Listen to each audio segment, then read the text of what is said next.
Salutare, dragilor! Sunt Ioana și bine ați venit pe canalul meu, locul unde construim o casă pasivă cu tot cu răbdare și simțul umorului. În episodul de astăzi o să vă spun cum am ales terenul pentru casa noastră pasivă, Acasito,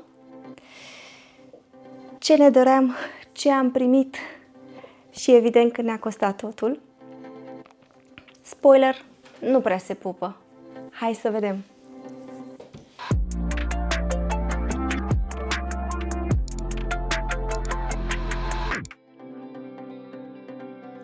Visul. Când nu mai vrei să fii blocat în trafic, îți faci casă la marginea pădure. Simplu, nu? Ne doream un teren mare, verdeață, pădure, liniște și poate și o sursă de apă. Și toate astea lângă oraș. Vise multe, dar după câțiva ani de căutat și oftat, am acceptat realitatea bugetului nostru și ne-am folosit de ce aveam deja. Ce aveam? Moștenirea. Aveam deja un teren moștenit. 994 de metri pătrați în Ilfov. Care era problema? Lățimea necesară. Avea o lățime de 9,27 metri, lățimea necesară pentru a construi fiind de 12 metri minim. Norocul a făcut ca vecinii de lângă să-și dorească să vândă, ei fiind în aceeași situație, iar noi nu am ezitat. Cumpărarea terenului vecinilor. Terenul tot îngust, dar împreună am obținut aproximativ 18,5 metri lățime și 2000 de metri pătrați în total. Yay! Nu chiar! Provocări. Terenul nostru este lung, foarte lung, aproape 105 metri pătrați. Un teren îngust și lung poate limita opțiunile de design și necesită soluții inteligente. Împrejmuirea terenului. Pe partea stângă a terenului avem un gard făcut de vecinii existenți, iar pe partea dreaptă, în față și în spate, e făcută o împrejmuire cu un gard din fier vechi și plasă, ce va trebui înlocuit la un moment dat. Vrei mult teren? Trebuie să te pregătești mental și cu buget consistent și pentru gard pe lângă casă. Un alt aspect pentru care trebuie găsite soluții este că terenul este sub nivelul străzii și are o pantă de la dreapta spre stânga. Deci o să trebuiască să ținem cont de asta când calculăm cota zero a casei și va trebui să încărcăm cu pământ, în special în zona casei pentru început. Ideal? Nu. Posibil? Să vedem ce iese. Poziționarea terenului. Cam pe diagonală față de punctele cardinale. Nu este ideal pentru o casă pasivă. Casele pasive se construiesc ideal cu spațiile vitrate spre sud. Pentru a putea profita de poziționarea soarelui pe parcursul anului, soarele fiind mai sus vara și mai jos iarna și permite astfel să ne folosim de căldura lui iarna și vara să avem umbrire. Și avem vecini pe toată partea de sud-vest, ceea ce înseamnă că ne cam fură soarele și intimitatea.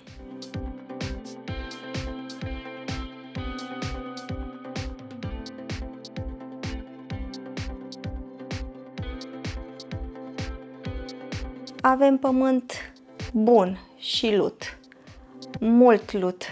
Îl simți mai ales când ți se blochează pantofii în el. Poate ne ajută la permacultură sau poate ne ajută la murdărit tot.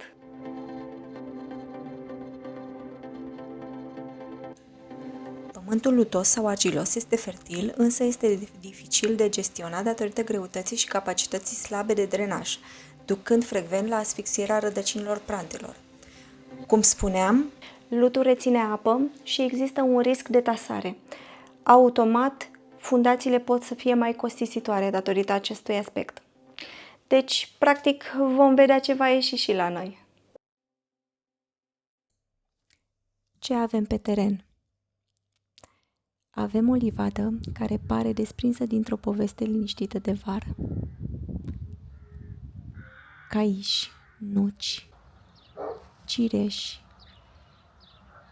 meri, pruni și un alun timid și, desigur, un piersic dulce care se încăpățânează să rămână în viață. Iar printre ei, doi smochini curajoși, loviți de cerc, dar care au prins viață de jos în sus, parcă neștiind că au fost cândva în pericol. Aici colo câțiva căpșuni care se strecoară printre firele de iarbă, iar flora spontană își face de cap.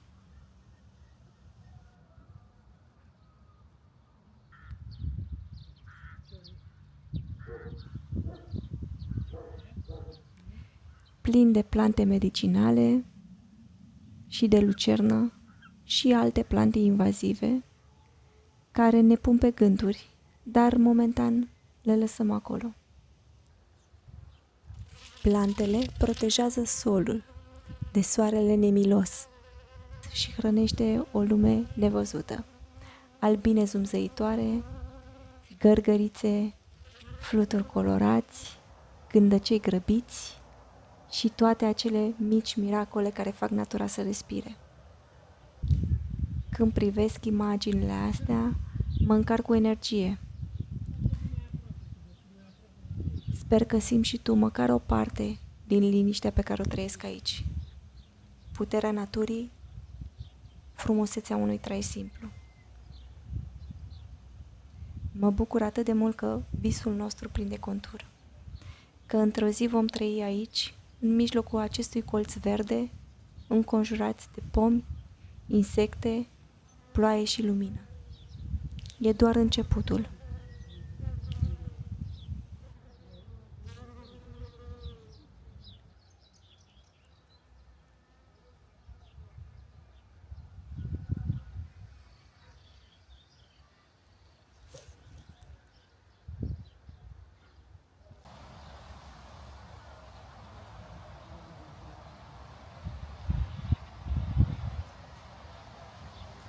Până atunci, în timp, va trebui să găsim soluții blânde și eficiente pentru plantele invazive, soluții naturale, prietenoase cu pământul și cu toate vietățile care îl locuiesc.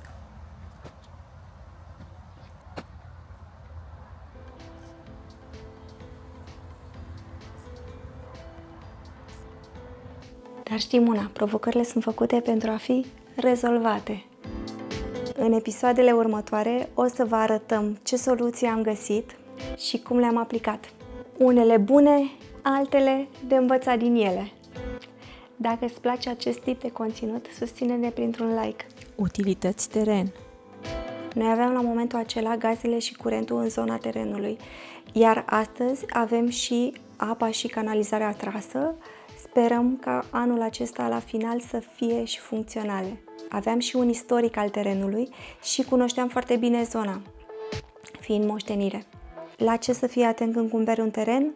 La accesul la utilități, la restricțiile de construcție din zonă, La deschidere, la distanța față de vecinătăți, la costuri ascunse legate de teren, la exproprieri, la drumuri private, la dispute pe hotar cu vecinii. Cel mai bine, mergi și iei un certificat de urbanism de informare pentru terenul respectiv de la primărie și discuți și cu un specialist înainte să iei decizia. contează mult și bugetul. În ultimii ani, prețurile au luat o razna, mai ales în jurul orașelor mari, pe lângă care visam și noi să fim. Asta dacă nu ești un milionar, ceea ce, din păcate sau din fericire, nu suntem.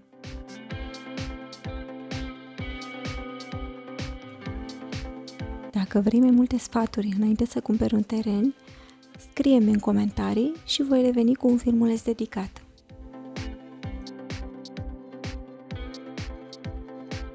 cât ne-a costat. Cât ne-a costat totul? Terenul achiziționat, actele pentru terenul donat și alipirea celor 2 terenuri ne-au dus, cred că, pe la aproximativ 39.000 de euro.